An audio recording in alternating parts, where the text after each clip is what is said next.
na matatagpuan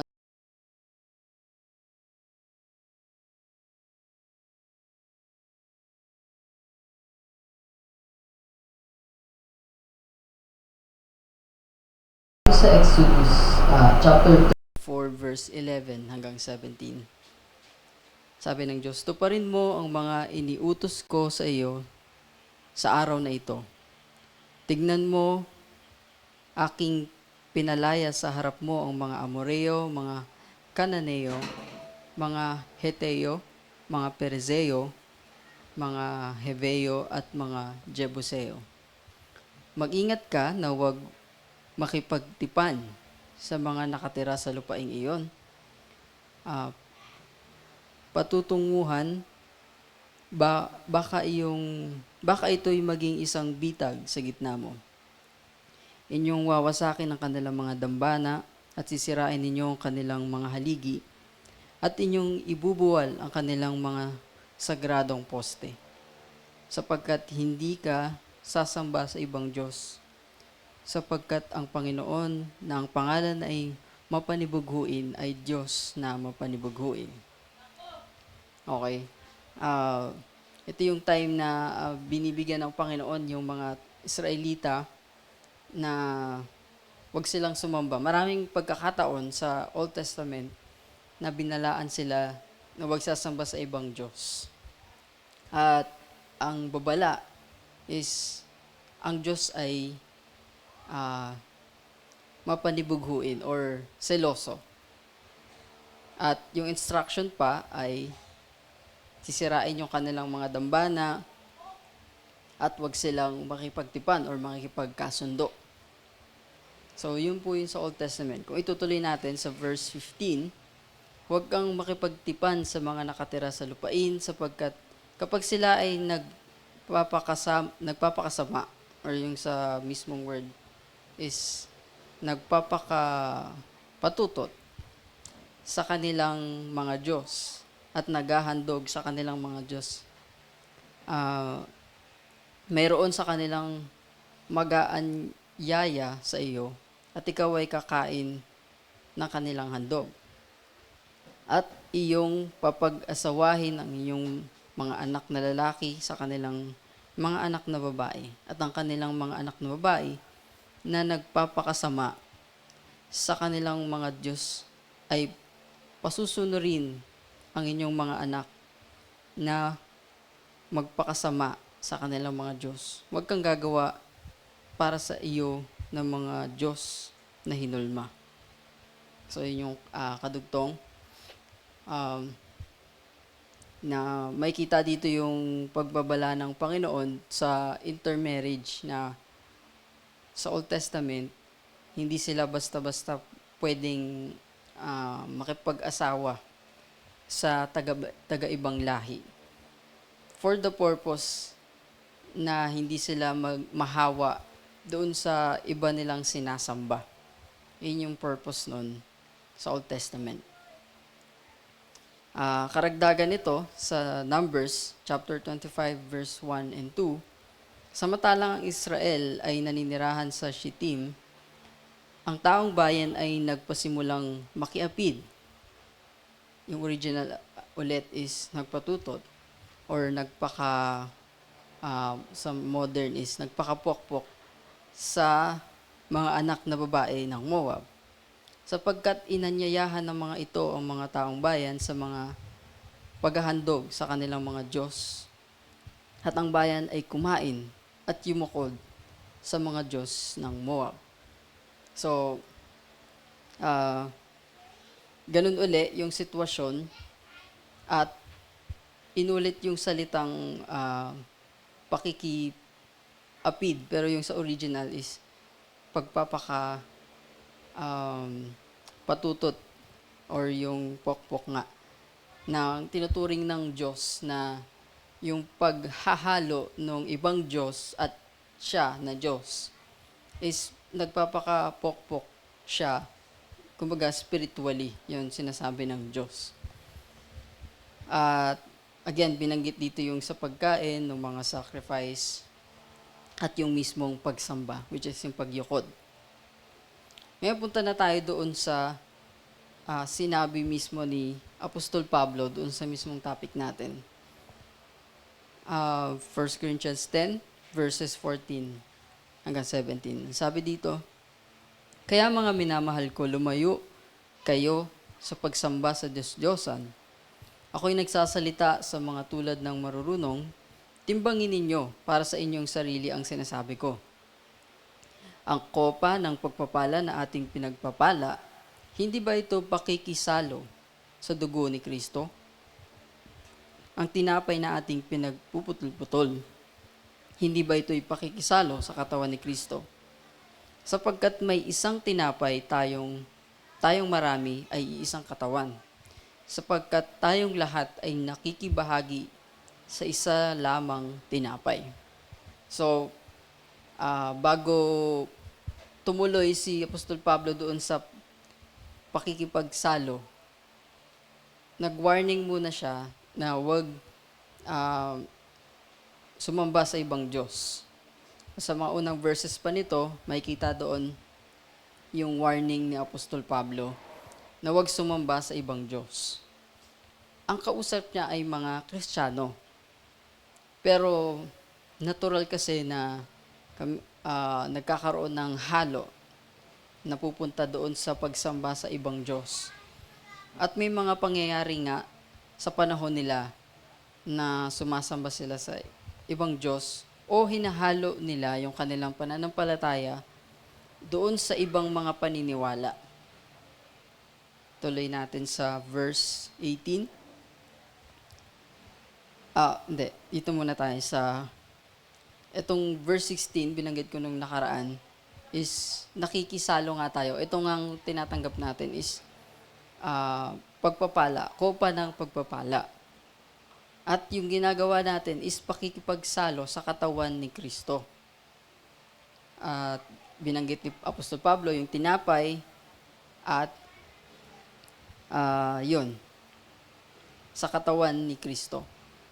Tayo ay nakikibahagi. So, parte na tayo nung malalaman na parte tayo nung kay Kristo kasi nakikibahagi tayo doon sa pagtanggap nung pagpapala na yon or yung katawan ni Kristo na tinatanggap natin at pinaniniwalaan natin. Sa verse 18, tignan ninyo ang bayang Israel. Nagbigay siya ng halimbawa, hindi ba't ang mga kumakain ng mga handog ay bahagi sa dambana? Ito yung mga nagsisilbi sa templo. Sila yung kumakain ng mga offering, mga sacrifices na hayop. Sila yung kumakain nun. Ibig sabihin, share nila na kumain din ng mga pagkain na yun.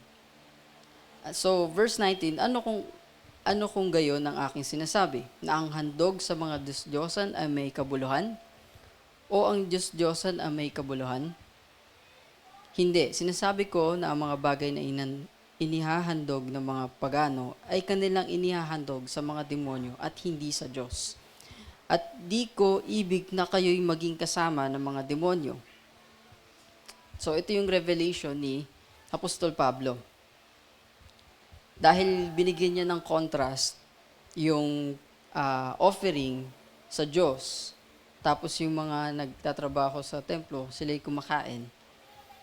Tapos yung contrast niya is doon sa kabila naman nun, may mga sumasamba sa Diyos-Diyosan, nag-offer din sila ng sacrifices.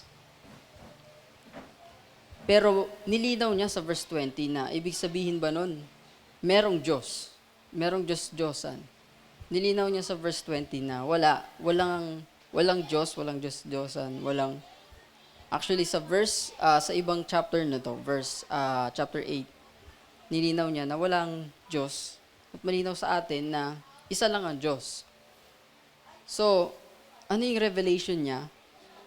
Na yung ginagawa ng mga pagano na yun is hindi sila nagbibigay ng sacrifice, ng offering sa Diyos-Diyosan, kundi sa demonyo.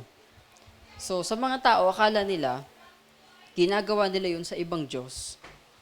Pero sinabi ni Apostol Pablo na ginagawa nila yon na hindi nila alam, sa demonyo yon na pupunta. Kasi ito ay paniniwala nga ng ibang Diyos. Anything na labas sa Diyos walang ibang patutunguhan yon kundi sa demonyo. At, at di ko ibig na kayo'y maging kasama ng mga demonyo. Verse 21, hindi ninyo maiinuman ang kopa ng Panginoon at ang kopa ng demonyo. Kayo hindi maaaring makisalo sa mesa ng Panginoon at sa mesa ng mga demonyo. O atin bang papanibughuin ang Panginoon? Tayo ba'y higit na malakas kaysa Kanya? Nandun ulit doon sa usapin na ang Diyos ay mapanibughuin. Sasadyain ba natin na magselos ang Diyos dahil sa pinaghahalo natin siya, yung mga paniniwala labas sa Diyos at yung sa Diyos. At sinabi nga niya na hindi pwede siyang paghaluin. Hindi siya pwedeng pagsamahin. At may mga halimbawa tayo dito ng mga paniniwala na labas na sa Diyos, kundi according kay Apostol Pablo is direkta na papunta na sa mga demonyo. Pero bago 'yon, tignan muna natin to sa Psalms 1, chapter 1, verses 1 and 2. Sabi dito, mapalad ang taong hindi lumalakad sa payo ng masama, ni tumatayo man sa daan ng mga makasalanan, ni umuupo man sa upuan ng mga manunuya, kundi nasa kautusan ng Panginoon ang kanyang kagalakan, at nagbubulay-bulay araw at gabi sa kanyang kautusan. Ang concept kaya ako sinali ito is yung bang nakikipag-fellowship ka para tuyain yung ibang tao. Kumbaga, nagtitipon kayo, nagsasama kayo, para lang siraan or pag-usapan ang ibang tao. So, kaya ako siya sinali kasi parang nandoon din siya sa konsepto ng communion or yung table, yung pagsasama-sama, pero hindi siya sa Diyos, kundi sa kalaban or sa demonyo. Sino bang nagagalak kung ang pinag-uusapan natin ay kasamaan patungkol sa ibang tao, kundi ang demonyo lang din naman? Kaya ako sinama dito yung seat of the mockers. Kasi yun nga, yung fellowship, hindi para siya sa Panginoon kundi para siya sa kasamaan. Sa Apocalypse chapter 2, verse 20 hanggang 26, sabi dito, ngunit ito ang hindi ko gustong laban sa iyo. Ito yung mensahe ng Panginoon sa Thyatira. Hindi ko gusto laban sa iyo. Pinahintulutan mo ang babaeng si Jezebel na tinatawag ang kanyang sarili na propeta at kanyang tinuturuan at nililinlang ang aking mga lingkod upang makiapid at kumain ng mga bagay na inihandog sa mga Diyos-Diyosan. So, ito yung binigay ng Panginoong Diyos, Panginoong Jesus, mensahe niya doon sa church ng Thyatira na meron doon siyang winelcome na pinangalanan niyang Jezebel, pero hindi yon yung eksaktong pangalan, kundi figure, ibig sabihin babae na pinapasok na nagturo ng ibang mga katuroan at nagkiklaim na siya ay propeta, babae. Tapos, ang description ng Panginoon, tinuruan ng babae na ito yung church tungkol sa pakikiapid. Pero, gaya nga ng verses na dinaanan natin kanina, kasi para sa Panginoon, pakikiapid o pagpapakapokpok ng spiritual mo, yung kapag sinishare mo yung pananampalataya mo sa iba. So, yung tinutukoy ng Panginoon dito is tinuturuan niya yung church, ng babae na yon, na paghaluin yung pananampalataya doon sa Panginoon, pati yung ibang pananampalataya. At ang matindi pa doon, ang sabi ng Panginoon, kumakain ng mga bagay na inihandog sa mga Diyos-Diyosan. If naguguluhan tayo kasi may binanggit si Apostol Pablo na okay lang yan. Parang ganun. Parang pinayagan ni Apostol Pablo. Ito yung pinaka-final say sa Revelation. Kasi ito yung Panginoong Hesus eh. Mensahe niya to eh. Na sa paningin ng Diyos, masama yung nakikishare ka nung patungkol sa Diyos-Diyosan na pagkain. Na hindi lang basta sa pagkain lang, kundi yung mismong practice. So, ito, sa verse 21, binigyan ko siya ng panahon upang makapagsisi, ngunit ayaw niyang magsisi sa kanyang pakikiapid. Akin siyang iniraratay sa higaan. So, ayun yung parusa niya doon sa babaeng yun. Paki-next na lang. Ito yung mga halimbawa na pwede nating ihalo doon sa ating pananampalataya, tapos sasamahan natin ng iba. Katulad ng, ito nga, naniniwala tayo sa Halloween o yung pagsiselebrate ng mga patay at mga spirito. Yan. Yung mga halimbawa, yung sa spiritista, kung lumalapit ka, ay ibig sabihin nagtitiwala ka sa kapangyarihan na hindi sa Diyos or labas sa Diyos. Mga pamahiin at mga pampaswerte, another na kapangyarihan labas sa Diyos. Yoga, na nanggagaling sa Buddhist or ipinapractice ng mga Hindu, and then nalaman ko na ang ibig sabihin pala nun is yoke and union. So, sobrang lapit niya doon sa mismong usapin na nakikisalo or salamuha or fellowship and kumakain. And then yung Freemasonry, dinagdag ko rin. Kasi alam natin na mayroong pinanggalingan siya na ungodly. At meron siyang idea sa mismong pagkakabuo niya na labag sa mismong Diyos natin. Dahil meron silang mga paniniwala, lalong-lalo na yung against kay Jesus Christ.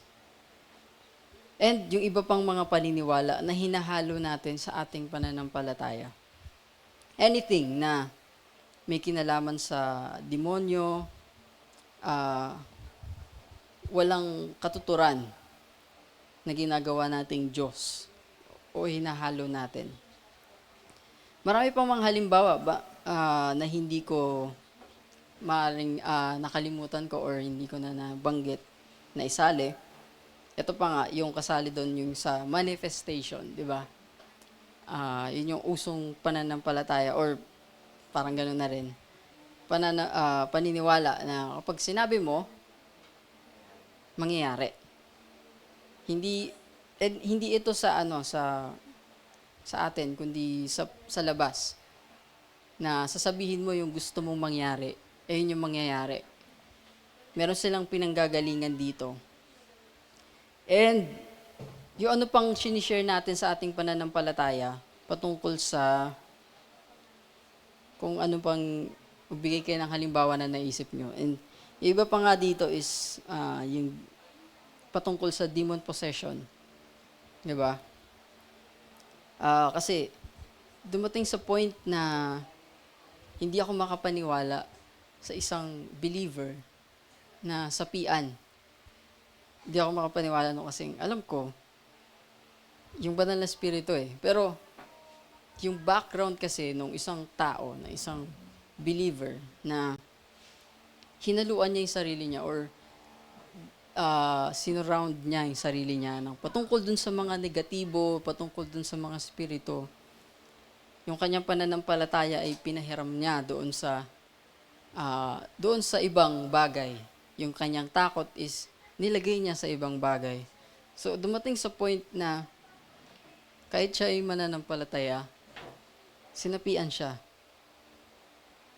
So, ang sinasabi ko is yung hinahaluan natin yung ating pananampalataya. pinapahiram natin yung faith, kahit yung takot natin, pinapahiram natin sa iba, na iisa lang yung Diyos natin. Walang iba. Wala tayong ibang kinikilalang kapangyarihan, kundi yung sa ating Diyos lamang. So, ito yung punto ko po sa umagang ito. Ang gagalingan ng ating pinaniniwalaan. Tapos, huwag natin haluin yung patungkol sa Diyos at yung sa Diyos-Diyosan. At kung ano man yung mga tinatanggap natin na hindi naman pala galing sa Diyos, is automatically sa demonyo. Katulad nga nung verses kanina, na sa kanila, ang akala nila, nag-o-offer sila sa mga Diyos-Diyosan, pero sinabi ni Apostol Pablo, sa demonyo siya. So anything na ino-offer ng tao para sa iba nilang akala, sabihin nating empty, pero sa Panginoon, mapupunta yan automatically sa demonyo. Kasi wala namang ibang sinasamba ang isang tao. Kung hindi siya sa Diyos, gawa siya ng kaaway ng mga pananampalataya at paniniwala. So kung ano man yun, automatically sa demonyo yun. So think about kung ano yung ino-offer, ibinibigay ng mundo, binibigyan niya ng effort, tapos kilalanin natin yun na kung hindi yun sa Diyos, kung hindi yun sa pananampalataya, yun ay patungo sa demonyo. And lastly, walk in the Spirit. Sabi nga sa Galatians 5:16, subalit sinasabi ko, lumakad kayo ayon sa Espiritu, na huwag ninyong bigyang kasiyahan ang mga pagnanasa ng laman, sapagkat ang laman ay